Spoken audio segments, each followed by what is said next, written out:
Gracias, diputado presidente. Gracias a la presidenta y a usted que presiden esta reunión de Comisiones Unidas que nos convoca a la reunión de trabajo respecto del ejercicio del derecho que le da la Constitución al titular del Poder Ejecutivo.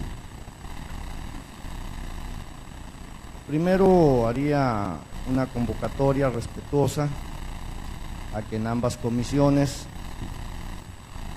pudiéramos tener en cuenta que esta facultad del Ejecutivo está acotada al cumplimiento de una serie de requisitos que son responsabilidad del Ejecutivo cumplimentar.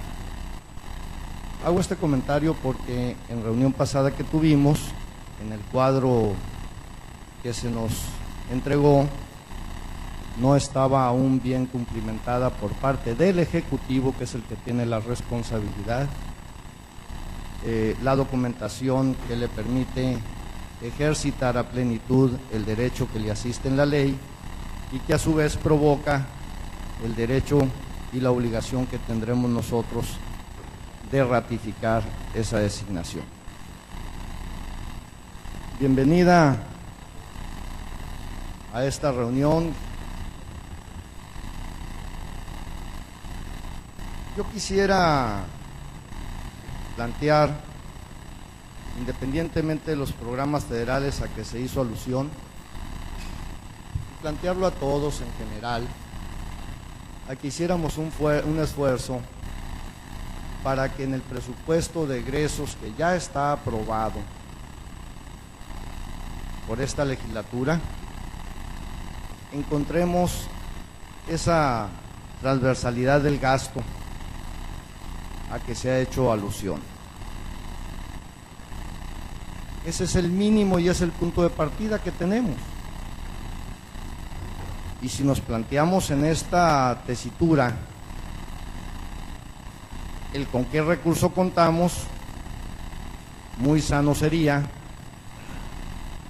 que tuviéramos claridad de ideas de en dónde está esa transversalidad en cada una de las dependencias del Ejecutivo y de los organismos autónomos, pues para poder ser en la facultad de control que tiene este Poder Legislativo, este Congreso del Estado, los que primero veláramos porque no se den desviaciones o no se generen recortes en ese presupuesto que ya se tiene etiquetado.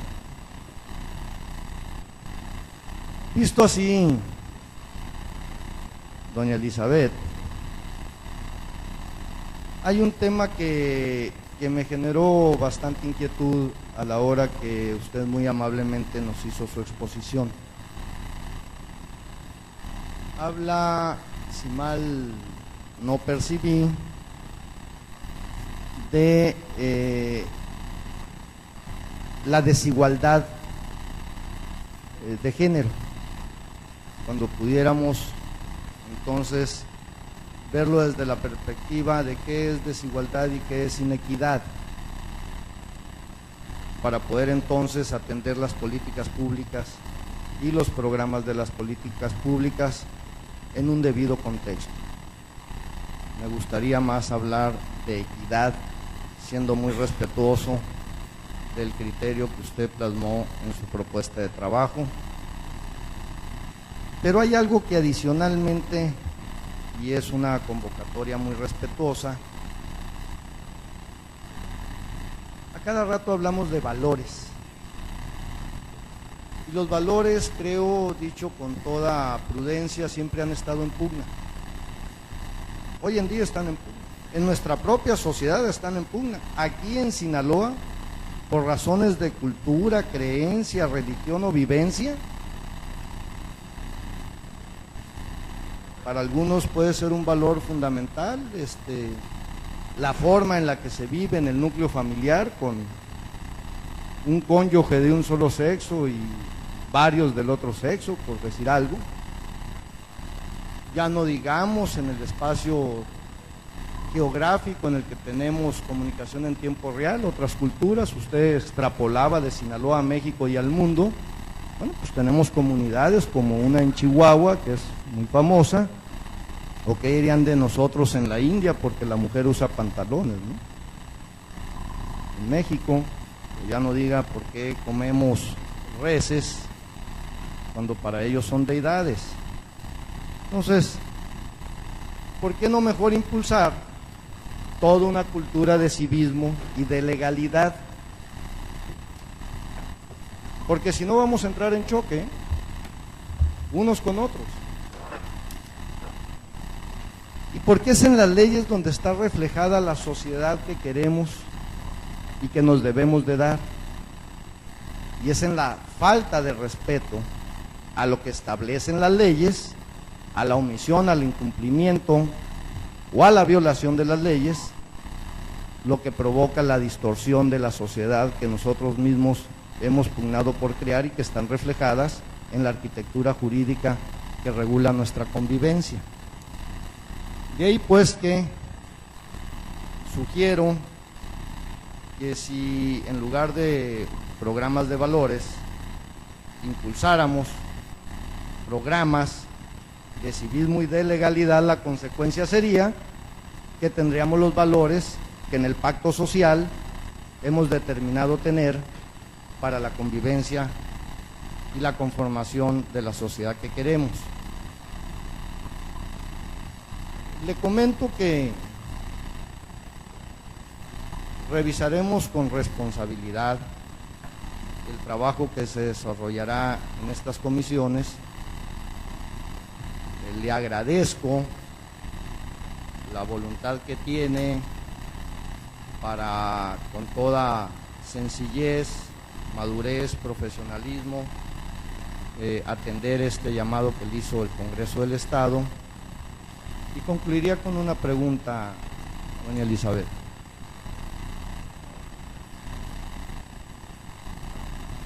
¿Desde qué perspectiva abrevando en lo que es el marco jurídico, inclusive algunas expresiones como las que usted comentaba,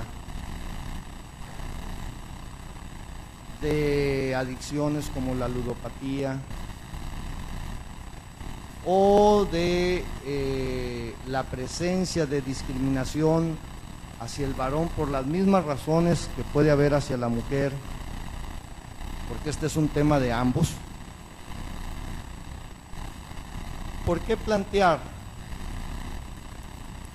dentro del marco jurídico, como aquí lo señalaba la compañera Corrales, la palabra feminicidio? Porque las características que pudiera prevalecer respecto de es para ambos sexos, y lo que se debe de castigar no es si es varón o es mujer, a final de cuentas, porque ese no es el bien tutelado.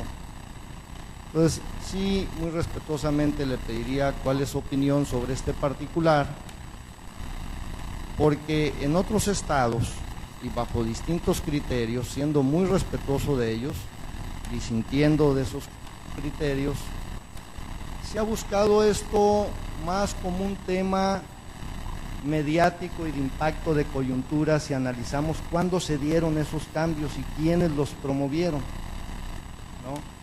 Y aquí lo que las compañeras y los compañeros han planteado, y yo hago eco de ello y me sumo a ese planteamiento, es que veamos con responsabilidad el tema.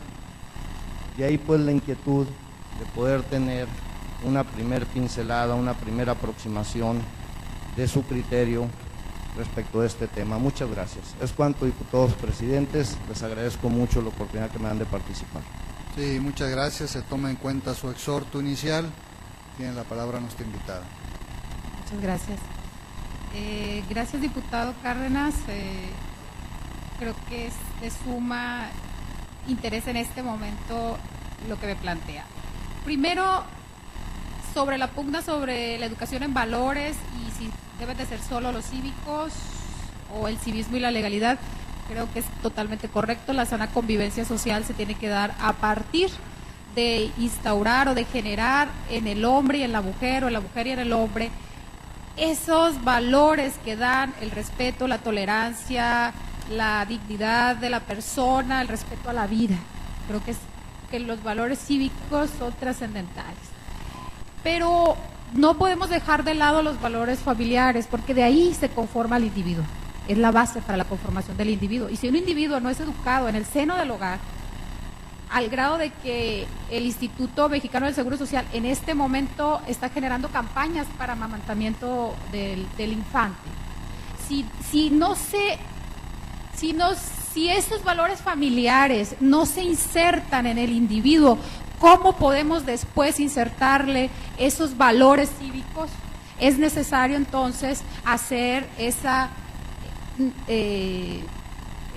concatenación de toda la gama de valores a los cuales podemos utilizar para la conformación de los individuos, entrando los valores cívicos, evidentemente para la buena relación social son fundamentales. Tiene toda la razón. Muchas gracias. Los valores sociales, los valores humanos, el valor familiar, los valores familiares. Estamos hablando de que los principales valores cuando surgen son la vida. O sea, ni siquiera había un respeto a la vida en el momento en que surge la Declaración de los Derechos del Hombre y Ciudadano. Y estamos hablando que se pugnaba por la igualdad y se pugnaba por la libertad y por la seguridad, y de ahí se parte a toda la gama de valores que se tienen que transmitir desde esa visión del pacto social que Rousseau muy acertadamente maneja en el contrato social, que es maravillosa la obra porque dice, el hombre es un ser sociable por naturaleza y por lo tanto, desde esa sociabilidad es que hace su pacto social, y para esa interacción social que se tiene que dar entre los individuos es necesario generar mecanismos que coadyuven a que se dé esa sana relación entre ellos. Obvio que cuando lo planteó Rousseau no decía mujeres, decía hombres, ¿no? Pero bueno, estamos hablando del siglo XVI más o menos. Desde esta perspectiva, el asunto de feminicidio, ¿por qué manejar feminicidio si hay homicidio doloso, por ejemplo, que es agravante de cualquier tipo de homicidio? Porque la problemática de la mujer tiene que ser visibilizada en el espacio de lo público. Y si no logramos eso, estamos perdiendo la posibilidad de que se ataque esa problemática. De ahí la necesidad sana de darle un engranaje a este tipo de conductas, que no es solamente por matar a una mujer, por lo cual se da el tipo de feminicidio, sino por la manera en que ella es asesinada. Es decir, porque ella está en una situación de vulnerabilidad y desventaja ante su par o ante su agresor o el homicida, y además hace escarnio de esa vulnerabilidad en la forma en que es asesinada. Entonces, esta problemática, el decirle a la sociedad que la vulnerabilidad de la mujer se refleja en el estado más grave, que es el ser asesinada por el hecho de ser mujer o por su condición vulnerable de mujer, tiene que ser público para que se pueda atender mediante políticas que impacten directamente en el sujeto social y se acabe esta práctica y esta agresión a las mujeres por el hecho de ser mujeres. No sé si en general o si me faltó algo. Muchas gracias. Muchas gracias. Sí, adelante, compañero diputado. Gracias, doña Elizabeth. Yo insistiría en lo primero, los valores, todos esos, familia, vida, esto, lo otro, aquello, están reflejados en el pacto social, que es la Constitución, ¿eh? Porque si no, entonces, si desde el seguro alguien plantea que un valor es amamantar, por eso planteaba yo, en un país multiétnico, multicultural, con minorías segregadas en regiones y espacios geográficos y territoriales, tenemos que acotarnos a los valores que están imbuidos y plasmados en las leyes que nos hemos dado. Si no, yo quiero pensar que mañana, en este respeto a las fes, pero siendo un Estado laico, pues alguien llegue a una institución con una fe distinta de la que usted profese o de la que yo profeso, nos vamos a meter en un problema bastante serio, ¿eh? Entonces yo insistiría pues que el marco jurídico es el que nos plantea la sociedad que pretendemos del presente y del futuro, y en ese marco jurídico están imbuidos todos los valores, incluidos aquellos que son considerados de validez universal, a partir de los instrumentos y de los pensadores y cómo evolucionaron a través de los organismos multilaterales, internacionales, etcétera. Yo insistiría en eso. Y en lo otro, usted lo planteaba muy atinadamente, hay agravantes, ¿eh? ¿Y qué pasará el día de mañana cuando tenemos zonas del país en las que está legalizada la relación entre personas del mismo sexo? ¿Cómo vamos a evolucionar?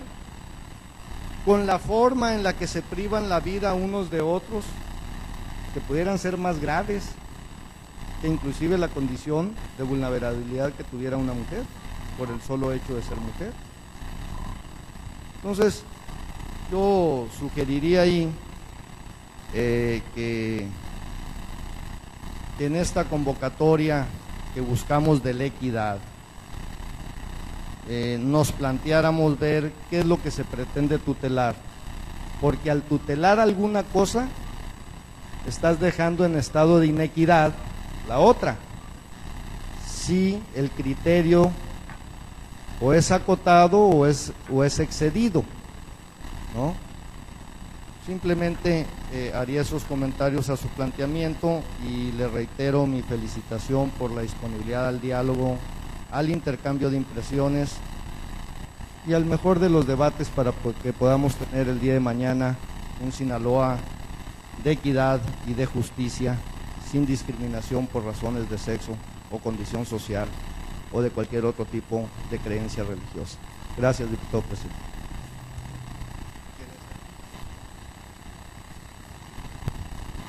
Bien. Se solicita la participación de la compañera diputada Irma Moreno Valles